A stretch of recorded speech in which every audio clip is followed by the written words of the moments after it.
अस्सलाम वालेकुम students. Functional analysis का लेक्चर नंबर 2 है। पिछले लेक्चर में हमने थोड़ा सा इंट्रोडक्शन किया था फंक्शनल एनालिसिस के साथ। आज के लेक्चर में हम मीट्रिक स्पेस को डिफाइन करेंगे और मीट्रिक स्पेसेस की कुछ एग्जांपल्स को हम देखेंगे।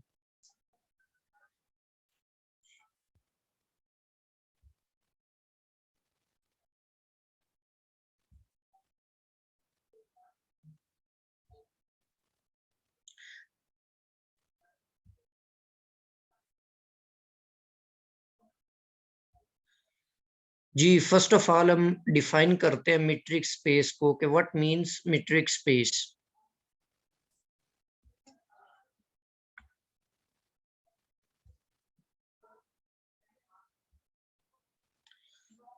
जी, पहली बात यह है कि metric is generalization of the usual concept of distance in elementary geometry. जब हम एलिमेंट्री ज्योमेट्री की बात करें तो उसके अंदर डिस्टेंस फाइंड आउट करने के हवाले से आपके पास तीन मुख्तलिफ तरीके थे।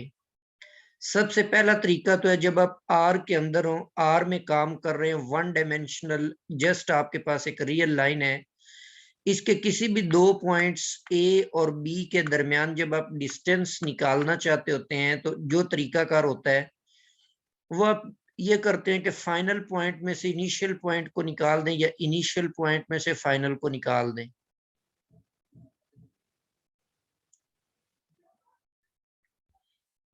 जी, आवाज आवाज आ रही है सबको? ठीक हो गया। अच्छा, अब यहाँ पे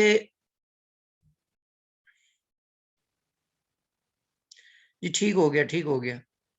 अब इसमें रियल लाइन में जब आप डिस्टेंस फाइंड आउट करेंगे तो आप a माइनस बी निकालेंगे तो भी a और b के दरमियान डिस्टेंस होगा, b माइनस a निकालेंगे तो भी, लेकिन इनमें से कोई एक लार्ज होगा, स्मॉल होगा, तो डिस्टेंस जो होता है वो ऑलवेज पॉजिटिव या एब्सोल्यूट वैल्यू होती है, इसीलिए हम उसको a माइनस बी की एब्सोल्यूट वैल्यू लिख लेते हैं। ये हमने डिस्टेंस निकाला रियल लाइन का, रियल लाइन के किसी दो पॉइंट्स का। ठीक है, तो ये वन डायमेंशन में डिस्टेंस को हम इस तरह से डिस्कस करते हैं। अगर आपके पास प्लेन हो, टू डायमेंशन में आप हो, एक्स और वाई कोई दो कोऑर्डिनेट्स, दो एक्सिस हो, जैसे यहाँ पर ये कोई पॉइंट P है और ये दूसरा कोई पॉइंट Q है, इन दोनों के दरमियान आपने डिस्टेंस निकालना सीखा छोटी क्लासेस के अंदर। सपोज कर लें इस पॉइंट के कोऑर्डिनेट्स x1 और y1 है, जबकि इस पॉइंट के कोऑर्डिनेट्स जो हैं वो आपके पास x2 और y2 हैं। इन दोनों पॉइंट्स के दरमियान जब हम डिस्टेंस फाइंड आउट करेंगे तो उसका तरीकेकार जो हमने सीखा था वो ये था कि आप इन दोनों पॉइंट्स के ऊपर डिस्टेंस फार्मूला अप्लाई कर दें। उसका तरीका ये था कि x वाले कोऑर्डिनेट में से x वाले कोऑर्डिनेट को माइनस करते थे और इसका स्क्वायर ले लेते थे। उसके बाद हम जो y वाले कोऑर्डिनेट्स होते थे उनको माइनस करके उनका भी हम स्क्वायर ले लेते थे। ठीक है, ये हमने सीखा मेट्रिक लेवल से। ये हम टू डायमेंशनल प्लेन के अंदर ये वाला डिस्टेंस का कंसेप्ट सीखते हैं, इसको हम डिस्टेंस फार्मूला बोलते हैं। और आर क्यूब के अंदर जब हम स्पेस में चले जाते हैं तो R3 के अंदर भी बिल्कुल यही तरीके का ही इस्तेमाल होता है, लेकिन उसमें क्योंकि तीन कोऑर्डिनेट्स आ जाते हैं तो थ्री कोऑर्डिनेट्स होने की सूरत में जो आपका डिस्टेंस फार्मूला बनेगा वो x2 माइनस x1 इसका स्क्वायर होएगा, और इसके साथ प्लस y वाले कोऑर्डिनेट्स के लिए भी आप y2 माइनस y1 इसका स्क्वायर लिखेंगे, और इसके साथ आप z वाले जो कोऑर्डिनेट्स हैं z2 माइनस z1 इसका स्क्वायर लिखेंगे। तो ये आपके पास स्क्वायर रूट इसका। तो ये R3 के अंदर आप इस तरह से दो पॉइंट्स के दरमियान डिस्टेंस निकाल लेते हैं। अब ये जो डिस्टेंस होता है इसकी कुछ खसूसियात है, कुछ प्रॉपर्टीज है। इसकी पहली प्रॉपर्टी ये है कि distance can not be negative. जो डिस्टेंस होता है ये या तो जीरो हो सकता है या पॉजिटिव हो सकता है। तो पहली इसकी प्रॉपर्टी है नॉन नेगेटिविटी। दूसरा ये है कि अगर आपने दो ऐसे पॉइंट्स के दरमियान डिस्टेंस निकालना है जो कि सेम पॉइंट्स हैं, मतलब ये एक पॉइंट P है और यही पॉइंट Q भी है, मतलब P और Q दोनों आपस में बराबर है, तो सेम पॉइंट को सेम में से माइनस करेंगे तो डिस्टेंस 0 आ जाएगा। ठीक है। इसके अलावा दूसरा ये है कि अगर आप इस पॉइंट A से B तक का डिस्टेंस निकालें, ये B से A तक का डिस्टेंस निकालें, तो वो जो दोनों डिस्टेंसेस होंगे वो दोनों आपस में सेम होंगे। तीसरी प्रॉपर्टी है ट्रायंगुलर इनइक्वालिटी, कि अगर आपके पास कोई 3 पॉइंट्स आ जाते हैं, जैसे ये कोई पॉइंट P है, Q है और R है, ये 3 पॉइंट्स हैं, तो इनमें से किसी भी दो साइड्स का अगर आप 2 पॉइंट्स का डिस्टेंस निकाल लेते हैं और उस डिस्टेंस का जो सम होगा वो तीसरी साइड से ग्रेटर होगा, इसको हम ट्रायंगुलर इनइक्वालिटी का नाम दे देते हैं।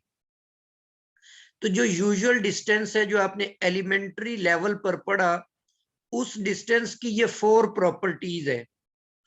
जब हम मीट्रिक स्पेस की बात करते हैं तो उसमें ये R स्क्वायर R क्यूब, ये इनके अंदर जस्ट पॉइंट्स पड़े हुए हैं। R में ऐसे पॉइंट पड़े हुए हैं जिनको हम करेक्टराइज करते हैं एक सिंगल कोऑर्डिनेट के साथ। R स्क्वायर में ऐसे पॉइंट्स होते हैं जिनको आप 2 कोऑर्डिनेट्स के साथ रिप्रेजेंट करते हैं। R3 के अंदर ऐसे पॉइंट्स होते हैं जिनको आप 3 कोऑर्डिनेट्स के साथ रिप्रेजेंट करते हैं।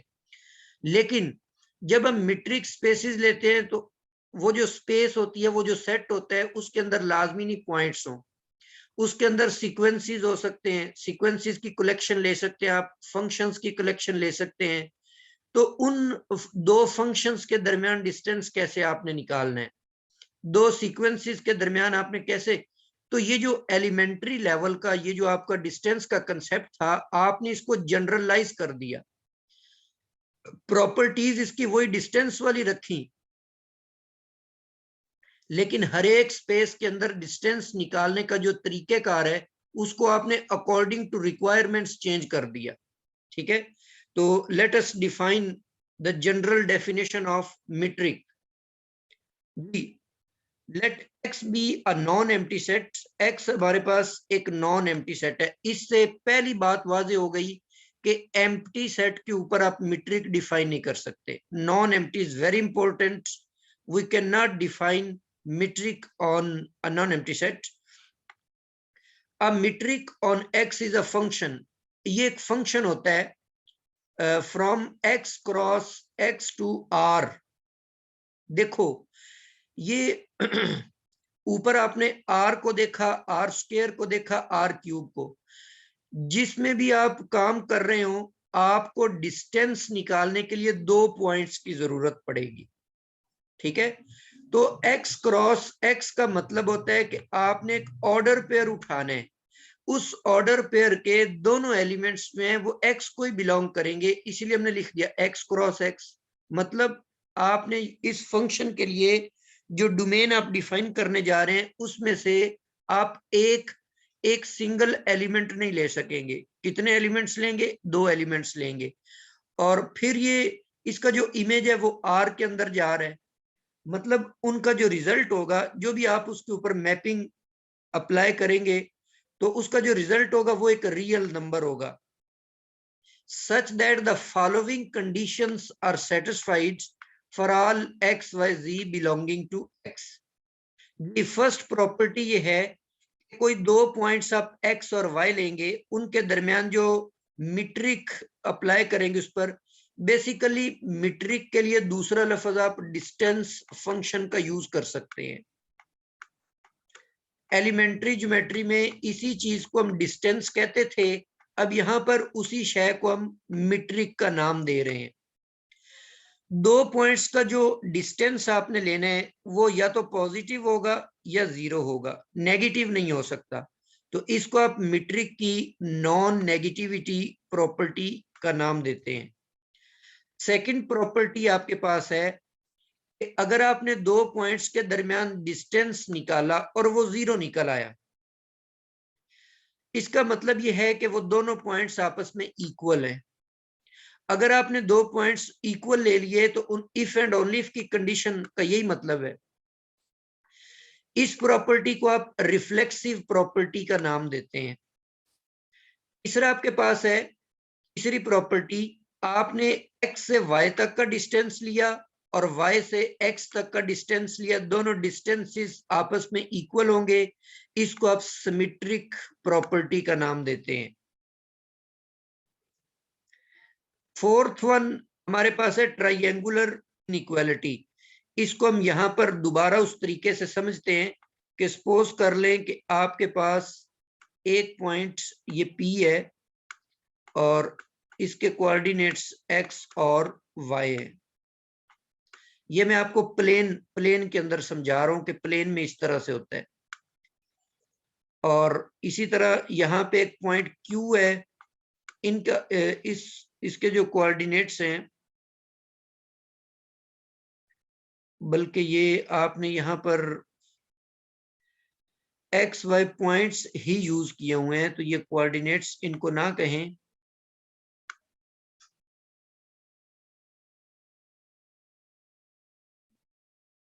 इसको आप सपोज कर ले ये x है, इस पॉइंट को, इस पूरे पॉइंट को x का नाम दे दें, इसको आप y का नाम दे दें, इसको आप z का, आगे इनके अपने कोऑर्डिनेट्स होंगे। तो ट्राइंगुलर इनइक्वालिटी हमें ये बता रही है कि x से z तक का डिस्टेंस लेना है आपने।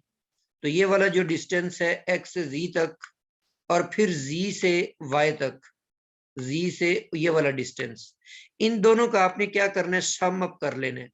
तो जमा करने के बाद जो इसका रिजल्ट बनेगा वो तीसरी जो साइड है x से लेकर y तक का फासला, ये आपको एलिमेंट्री ज्योमेट्री जो है 8 लेवल की, 7th ग्रेड लेवल की जो मैथ है उसकी जो ज्योमेट्री, उसके अंदर भी ये प्रॉपर्टीज मिल जाएंगी कि ट्राइंगल की, ये ट्राइंगल की बुनियादी प्रॉपर्टीज है। किसी भी ट्राइंगल की दो साइड्स का जो मजमुआ होता है, जो सम होता है, वो तीसरी साइड से बड़ा होता है, और डिफरेंस जो होता है दो साइड्स का, वो तीसरी साइड से छोटा होता है। तो इसको हम ट्राइंगुलर इनइक्वालिटी का नाम देते हैं। तो वही जो आपने यूजुअल डिस्टेंस की 4 प्रॉपर्टीज ली थी, हमने मीट्रिक के लिए भी उन्हीं 4 प्रॉपर्टीज को ले लिए जी। यहाँ पर जो सेट एक्स आप ले रहे हैं, जिसमें से आप एलिमेंट्स उठाकर उनके दरमियान डिस्टेंस निकालना चाहते हैं, वो वाला set x together with metric D, जो आपने उसके ऊपर डिस्टेंस फंक्शन डिफाइन किया हुआ है, ये दोनों मिलकर, वो सेट एक्स और ये मीट्रिक डी, ये दोनों मिलकर मीट्रिक स्पेस कहलाते हैं। So if d is a metric defined on set x, then the order pair, आप उस मीट्रिक स्पेस को इस ऑर्डर पेयर की सूरत में लिखेंगे। यहाँ पर ये वो पॉइंट्स का सेट होगा और ये वो मीट्रिक फंक्शन होगा जो आप उसके ऊपर डिफाइन करेंगे। तो इसको आप, इस ऑर्डर पेयर को मीट्रिक स्पेस का नाम देते हैं। एग्जांपल्स हम कुछ देख लेते हैं। फर्स्ट ऑफ ऑल हमारे पास है usual metric on r. Let कर लेते हैं कि d be a function from r cross r to r defined by d of xy is equal to mod value of x minus y. Then d is a metric on R called usual or Euclidean metric on R. मतलब यहां पर हमने set of real number ले लिया। इसमें मैंने आपको सबसे पहले जो मिसाल दी थी वो ये वाली दी कि रियल लाइन ले लेते हैं आप, ठीक है।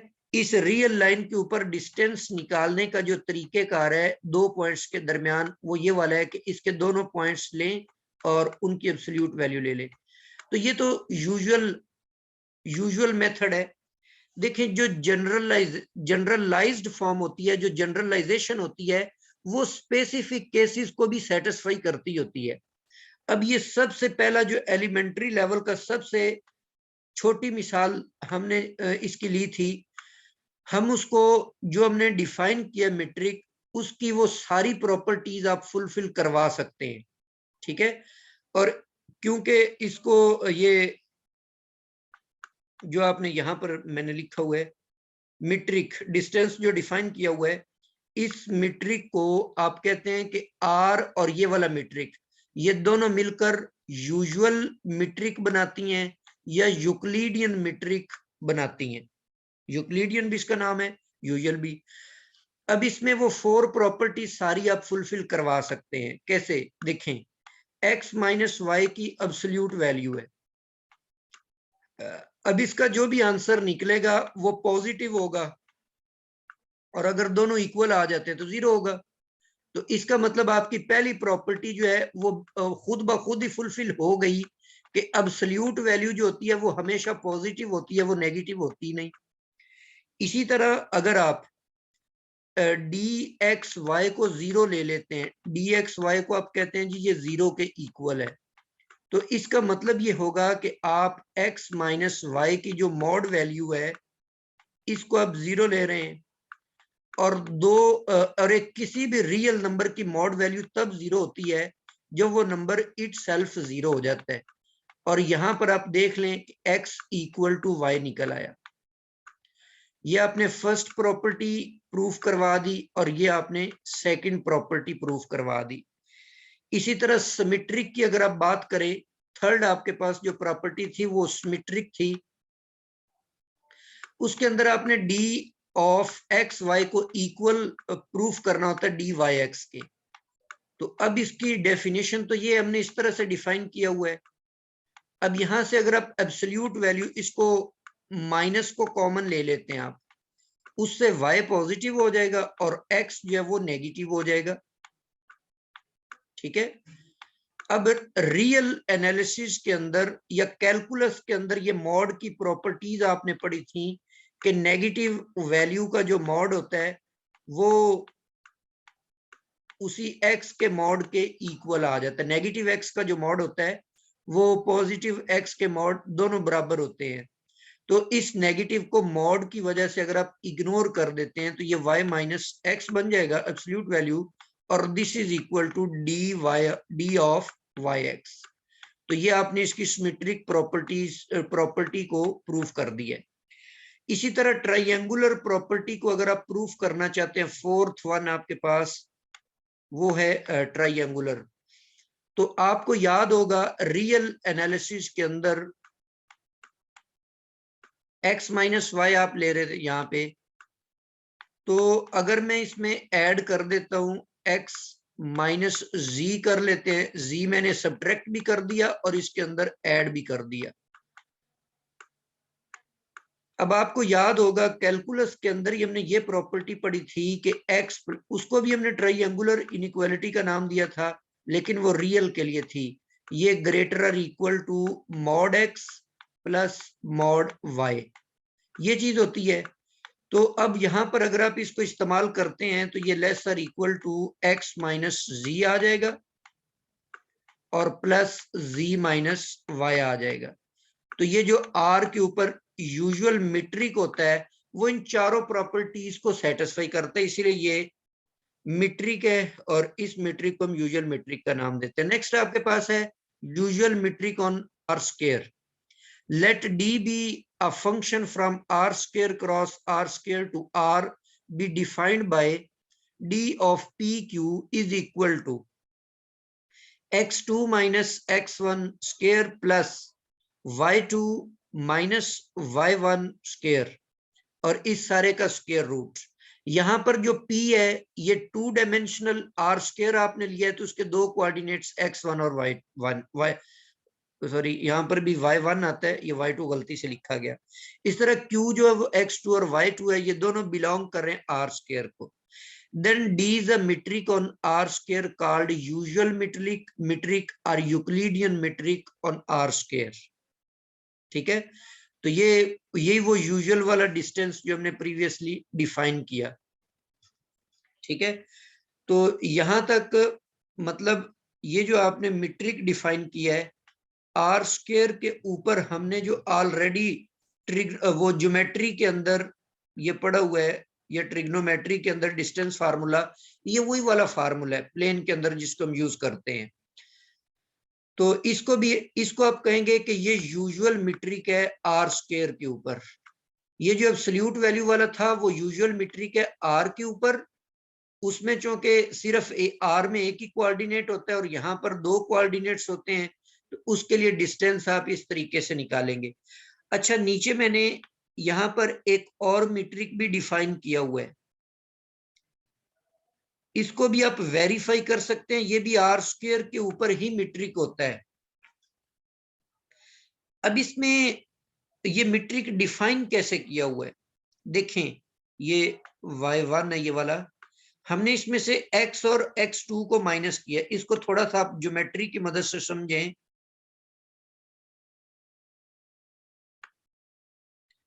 जी यहाँ पर जो फर्स्ट कोऑर्डिनेट होगा, ये पॉइंट्स आप फर्ज कर रहे हैं यहाँ पे, जैसे ये मैंने एक पॉइंट ले लिया, इसका x कोऑर्डिनेट x1 है और इसका y कोऑर्डिनेट ये y1 है। इसी तरह एक और पॉइंट यहाँ पे चूज कर लेते हैं, इसका x कोऑर्डिनेट हम लेते हैं जी x2 ले लेते हैं और इसका y कोऑर्डिनेट जो है वो आप y2 ले लेते हैं। अब पहले मैंने लिया हुआ है x2 माइनस x1, मतलब मैंने ये वाला डिस्टेंस लिया है, ये x2 से लेकर x1 तक ये बनेगा। इसमें मैंने जमा किसको किया हुआ है, y2 माइनस y1 को, इस डिस्टेंस को जमा किया हुआ है ये वाला। बेसिकली इसका मकसद क्या है, ये जो हमने मीट्रिक डिफाइन किया है, इसका मकसद ये है कि बाज औकात हमें 2 डायमेंशनल प्लेन के अंदर डायगोनल अलाउ नहीं होता। डायगोनली आप डिस्टेंस, जैसे अगर आप ऊपर जो यूजुअल मीट्रिक दिया हुआ है ना, इन दोनों पॉइंट्स के दरमियान डिस्टेंस निकालेंगे तो वो ये वाला ये बनेगा डायगोनली, ठीक है। लेकिन ये एक कंट्री है, आई थिंक नॉर्वे के अंदर या किसी और सिटी के अंदर, मुझे वो कंट्री का नाम भूल गया।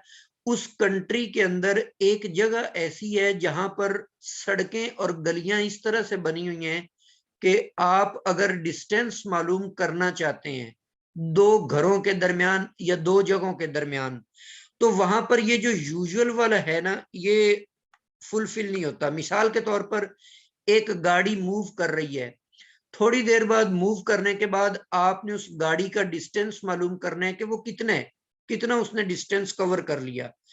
अब वो घरों के ऊपर से तो गाड़ी नहीं गुजर कर जाएगी, तो डायगोनल तो अलाउ नहीं होगा। वो एक गली में से जाती है, फिर वो 90 के एंगल पर दूसरी गली में मुड़ जाती है, फिर तीसरी गली में 90 के एंगल पे। मतलब मैं आपको यहाँ पर इस तरह से बताना चाह रहा हूँ कि यहाँ से वो यहाँ पर गई, फिर उसने यहाँ से यहाँ तक मूव किया, फिर यहाँ से। अब ये जो टोटल डिस्टेंस उसने कवर किया है, इसको आप यूक्लिडियन डिस्टेंस से या यूजुअल डिस्टेंस से नहीं मालूम कर सकते। तो ये जो D1 मीट्रिक डिफाइन किया हुआ है, इस तरह के जो डिस्टेंस होते हैं, जो परपेंडिकुलर सेगमेंट्स होते हैं, उन परपेंडिकुलर सेगमेंट्स जो अलाउ होते हैं, सिर्फ उसमें डायगोनल अलाउ नहीं होते, ये डिस्टेंस हमें वहां पर काम देता है। और इस मीट्रिक का एक स्पेशल नाम भी है जो मैंने लिखा हुआ है, इसको बोलते हैं टैक्सी कैब मीट्रिक, ठीक है।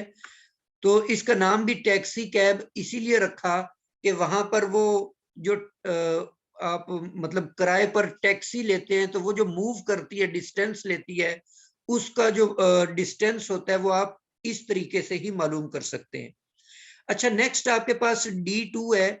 ये आपने इस तरह से डिफाइन किया हुआ है कि इन दोनों में सेगमेंट्स में से ये जो डिस्टेंस अलोंग एक्स एक्सिस आपने निकाला और डिस्टेंस अलोंग वाई एक्सिस आपने निकाला, इन दोनों में से जो मैक्सिमम होगा ना, आपने वो लेना है, ठीक है। तो ये maximum of the distance along x axis and distance along y axis, इसको भी आप चेक कर सकते हैं, ये भी आर स्क्वायर के ऊपर मीट्रिक होता है। अच्छा, यहाँ पर इस एग्जाम्पल में मैंने आर स्क्वायर के ऊपर 3 मुख्तलिफ मैट्रिक्स डिफाइन कर दी हैं, जो इस बात की निशानी है कि एक ही सेट के ऊपर आप एक से ज्यादा मैट्रिक्स डिफाइन कर सकते हैं। जी आगे चलते हैं, कुछ और एग्जाम्पल्स इसकी देखते हैं। जी नेक्स्ट आपके पास है डिस्क्रीट मैट्रिक। जिस तरह से आपने डिस्क्रीट टोपोलॉजी को देखा था कि ऐसी टोपोलॉजी जिसके अंदर हर सेट ओपन भी होता है, हर सेट क्लोज भी होता है, इसी तरह ये मीट्रिक है, डिस्क्रीट मीट्रिक। अच्छा, ये बात ये मैं आगे चलकर मेंशन करूंगा। टोपोलॉजी में मैंने बताई थी कि हर एक मीट्रिक स्पेस जो होती है वो टोपोलॉजी भी होती है। तो जो कंसेप्ट टोपोलॉजी के अंदर थे, open set, close set, interior, exterior, वो सारे के सारे मीट्रिक स्पेस के अंदर भी एज इट इज होते हैं। तो जो आर पर रिजल्ट थे ना, आर पर, आर चूंकि इस पर वो आपने कहा था यूजुअल मीट्रिक है, तो आर पर जितने भी रिजल्ट आपने पढ़े थे वो सारे के सारे मीट्रिक पर डिफाइन होते हैं। मसलन आपने कहा था कि आर जो है, अगर आर के ऊपर डिस्क्रीट टोपोलॉजी डिफाइन करते हैं तो आर का हर एक सब सेट जो है वो ओपन भी होगा, क्लोज भी होगा। तो अब यहां पर भी जब हम आगे चलकर close set, open set metric spaces के अंदर डिफाइन करेंगे, तो जब भी आपको डिस्क्रीट मीट्रिक का हवाला दिया जाएगा तो आप समझ जाएंगे कि उसका हर सेट ओपन भी है और क्लोज भी है। बहरहाल आगे मूव करते हैं। एक्स आपके पास एक नॉन एम्प्टी सेट है और आपने एक फंक्शन डिफाइन किया d from x cross x to r. हाँ जी, ये डिस्टेंस आपने इस तरह से डिफाइन किया है कि अगर वो दोनों पॉइंट्स सेम हैं तो उनका डिस्टेंस आपने 0 लेना है, अगर वो दोनों पॉइंट्स डिफरेंट हैं तो आपने उनका डिस्टेंस जो है वो 1 लेना है। तो अब आप डिफरेंट केसेस बनाकर ये चीज चेक कर सकते हैं कि अब ये पहली प्रॉपर्टी तो खुद ब खुद ही वेरीफाई हो गई कि जो डिस्टेंस आया हुआ है ना वो नेगेटिव नहीं है, या तो 0 है या 0 से ग्रेटर है। तो जो मीट्रिक की पहली प्रॉपर्टी थी वो खुद ब खुद ही ट्रिवियली सेटिस्फाइड हो गई कि ये डिस्टेंस जो है ये ग्रेटर और इक्वल टू 0 है। उसके बाद अगर आप दूसरी प्रॉपर्टी देखना चाहते हैं तो आप इसको क्या करते हैं, आप इसको 0 ले लेते हैं। अब 0 लेने का मतलब भी यहां पर मेंशन किया हुआ है कि x is equal to y, तो इसका मतलब दिस इंप्लाइज दैट कि x is equal to y, उसी सूरत में मुमकिन है। तो पहली प्रॉपर्टी भी ट्रिवियली ट्रू हो गई और दूसरी प्रॉपर्टी भी ट्रिवियली ट्रू हो गई। तो तीसरी प्रॉपर्टी थी सिमेट्रिक प्रॉपर्टी। तो अब आप उसके लिए प्रूफ के लिए केस बना लें। आप कहें जी x और केस 1 में आप कह देते हैं कि x और y इक्वल है आपस में। If x and y are equal, उस सूरत में dxy जो होगा उसका जो डिस्टेंस है इक्वल होने की वजह से वो 0 आएगा। तो अगर आप डिस्टेंस ले लेते हैं y से yx, तो अब भी चूंकि इक्वल ही हैं तो इस सूरत में भी डिस्टेंस 0 आएगा, तो दोनों बराबर हो गए। इसी तरह केस 2 में नॉन इक्वल लेंगे, दोनों 1 होंगे, फिर भी दोनों आपस में बराबर हो जाएंगे। तो सिमेट्रिक प्रॉपर्टी भी इसमें होल्ड करती है। लेकिन जब आप ट्राइंगुलर प्रॉपर्टी प्रूफ करना चाहते हैं तो उसमें चूंकि 3 पॉइंट्स लेते हैं x, y और z, तो अब आपको डिफरेंट केसेस लेने पड़ेंगे कि आप x और y को बराबर ले लें और z इनके बराबर ना लें, या फिर y और z को बराबर ले लें, x इनके बराबर ना लें, ठीक है, या तीनों ही बराबर ले लें, तीनों जो हैं उनको डिफरेंट ले लें। तो इस तरह 4-5 केसेस बनेंगे। तो हर एक केस के लिए आपको पता चलेगा कि ट्राइंगुलर इनइक्वालिटी जो है वो सेटिस्फाइड हो जाती है। तो ये मेरे पास नोट्स के अंदर सॉल्व फॉर्म में मौजूद है। तो वो यहाँ पर चूंकि हम पीपीएससी एग्जाम की तैयारी के लिए काम कर रहे हैं तो इसलिए लंबे चौड़े सवाल हमने नहीं करने हैं। तो इसलिए कुछ आपको अपनी जो थिंकिंग है उसको भी जो आपकी याददाश्त है उसको भी आपने इम्प्रूव करना है, ठीक है, चीजें याद रखा करें। तो बहरहाल ये डिस्क्रीट मीट्रिक होती है। जी, यहाँ पर डी जो है ये मीट्रिक है, कॉल्ड डिस्क्रीट मीट्रिक और trivial metric on x. Fourth example हमारे पास है Euclidean space on r N.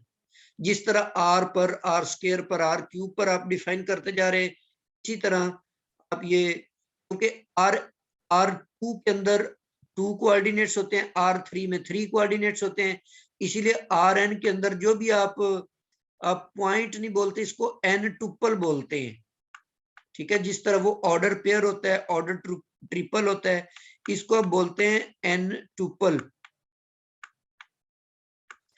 N tuple का मतलब होता है कि ये इस तरह का जो पॉइंट्स है जिसमें टोटल एन कोऑर्डिनेट्स पड़े हुए हैं, इस तरह का ये सेट होता है, एन कोऑर्डिनेट्स पर मुश्तमिल।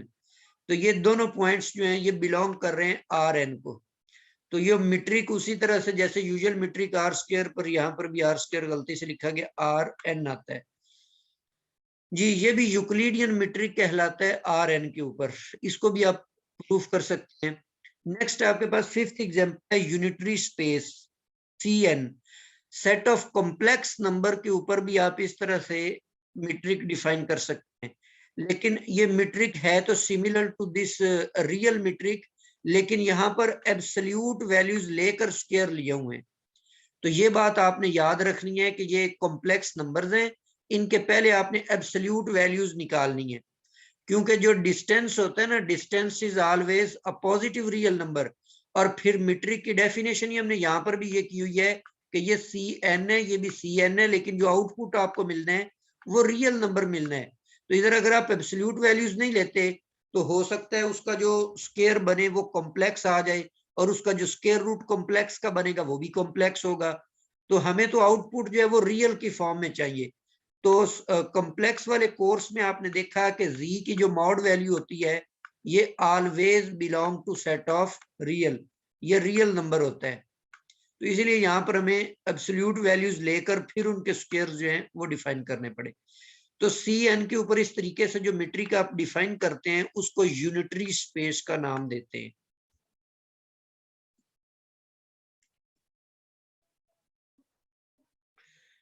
नेक्स्ट सिक्स्थ एग्जांपल आपके पास है सीक्वेंस स्पेस। बेसिकली यहाँ पर आपको मैं काफी सारी एग्जांपल्स मीट्रिक स्पेस की हर मुख्तलिफ पैराए से इसीलिए करवा रहा हूँ कि आगे हमने नॉर्म स्पेसिस पढ़नी है, इनर प्रोडक्ट स्पेसिस पढ़नी है, तो ये सारी डिफरेंट एग्जांपल्स फिर हमें वहां पर काम देंगी।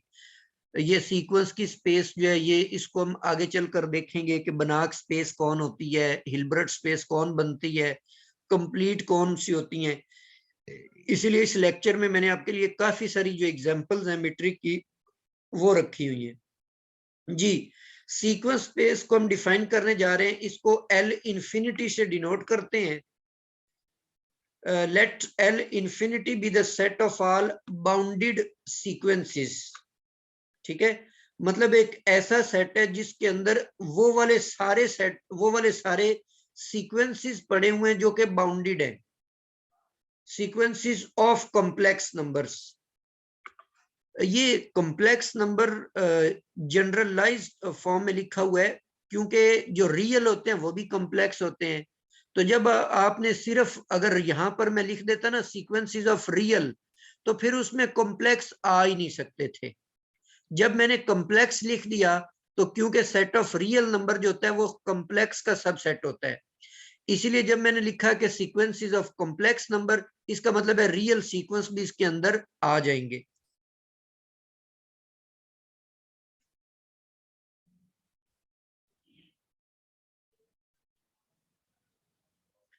जी, इसको आपने इस तरह से लिख लिया कि L infinity is the set containing X where X is a sequence, X is the sequence, और इस सीक्वेंस की जो nth टर्म है वो लेस और इक्वल टू M है, मतलब ये बाउंडेड है। तो ये वाली जो कंडीशन है ये मैं बाउंडेडनेस के बारे में बता रही है। यहाँ पर जो mx मैंने लिखा हुआ है इज अ रियल नंबर, ये एक रियल नंबर है विच में डिपेंड ऑन x। एक्स पर डिपेंड करने का मतलब है कि ये उस पर्टिकुलर सीक्वेंस पर डिपेंड करेगा, ठीक है ना, उस पर्टिकुलर सीक्वेंस पर, मतलब उसका हर सीक्वेंस का जो बाउंड है वो डिफरेंट हो सकते हैं। उसका अपर बाउंड जो है बाउंडेड होंगे तो डिफरेंट उनके जो बाउंड्स वो हो सकते हैं। जैसे ये आपको एक एग्जांपल दे देता हूं कि ये सीक्वेंस आप लेते हैं कि 1/2, ठीक है, अप टू सो ऑन। अब ये एक बाउंडेड सीक्वेंस है, ठीक है। ये बाउंडेड कैसे है, इसका कोई भी मतलब nth टर्म लेते हैं तो इसकी कोई भी टर्म जो है वो लेस और इक्वल टू 1 है। तो अब इसके लिए ये जो कांस्टेंट रियल वैल्यू एग्जिस्ट कर रही है, जो बाउंड जिसको आप कह रहे हैं वो 1 है। लेकिन अगर आप कोई और सीक्वेंस ले लेते, मिसाल के तौर पर आप ये सीक्वेंस ले लें और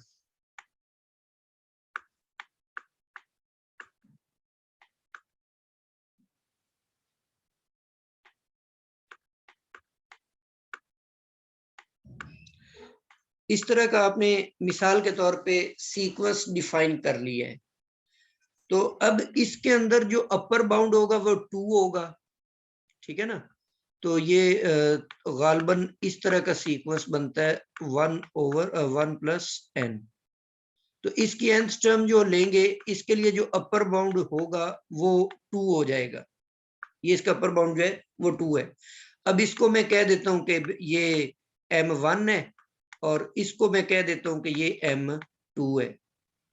1 से मुराद पहला सीक्वेंस और यहां पर जो 2 लिख देते हैं, 2 से मुराद ये दूसरा सीक्वेंस। तो x से मुराद सीक्वेंस है, ये x कुछ भी नहीं है, ठीक है, ना भी लिखें, ठीक है। x से मुराद ये है कि ये जो m है ना, ये सीक्वेंस का नाम मैंने x रखा हुआ है, तो इसका मतलब है कि वो कांस्टेंट हर सीक्वेंस पर डिपेंडेंट है। हर एक सीक्वेंस के लिए वो m डिफरेंट होगा, इसका मतलब ये है, ठीक है। लेकिन जो इसकी टर्म है ith टर्म, i के ऊपर ये डिपेंड नहीं करता, ये पर्टिकुलर सीक्वेंस पर डिपेंडेंट है। अच्छा, बहरहाल ये एक सेट था जिसमें ऐसे सीक्वेंस लिए जो कि बाउंडेड सीक्वेंस है। तो अगर मैं यहाँ से 2 सीक्वेंसेस ले लेता हूँ, एक सीक्वेंस x लेता हूँ, इसके जो टर्म्स है उसको मैंने xi i से डिनोट किया हुआ है, और दूसरा सीक्वेंस मैंने y लिया, इसकी टर्म्स जो है ईटा i से डिनोट किया हुआ है। तो मैं एक फंक्शन डिफाइन करता हूँ from l infinity cross l infinity to r। इसको मैं डिफाइन कैसे करता हूँ, ये जो आपने 2 सीक्वेंसेस लिए हुए हैं इनके दरमियान डिस्टेंस को मैं इस तरह से डिफाइन करता हूं कि ये इनकी जो टर्म्स हैं nth टर्म्स, उनको मैंने सब्ट्रैक्ट करके उसका सुप्रीमम लिया, तो वो जो सुप्रीमम है वो उन दोनों के दरमियान डिस्टेंस होगा। जैसे ये ऊपर वाली एग्जांपल के अंदर अगर आप डिस्टेंस निकालेंगे, एक सीक्वेंस आपने लिया हुआ है, उसको आप an का नाम दे दें, और दूसरा जो सीक्वेंस आपके पास है उसको आप bn का नाम दें। तो अब यहां पर सुप्रीमम आपने लेना है, तो an आपके पास 1/n है, और माइनस इसमें से आपने करना है 1 - 1/n। तो ये तो बाई चांस इससे कैंसिल हो गए, तो -1 की एब्सोल्यूट वैल्यू पॉजिटिव 1 होती है, तो इन दोनों सीक्वेंसेस के दरमियान डिस्टेंस 1 निकल आया। तो ये लाजमी नहीं 1 निकले, n पर भी डिपेंडेंट है। तो यहां पर अगर सपोज n आ जाता, फिर उस n को आप देखते हैं कि वो उसका सुप्रीमम कौन सा है, तो वो जो सुप्रीमम होता वो इनके दरमियान डिस्टेंस निकल आता।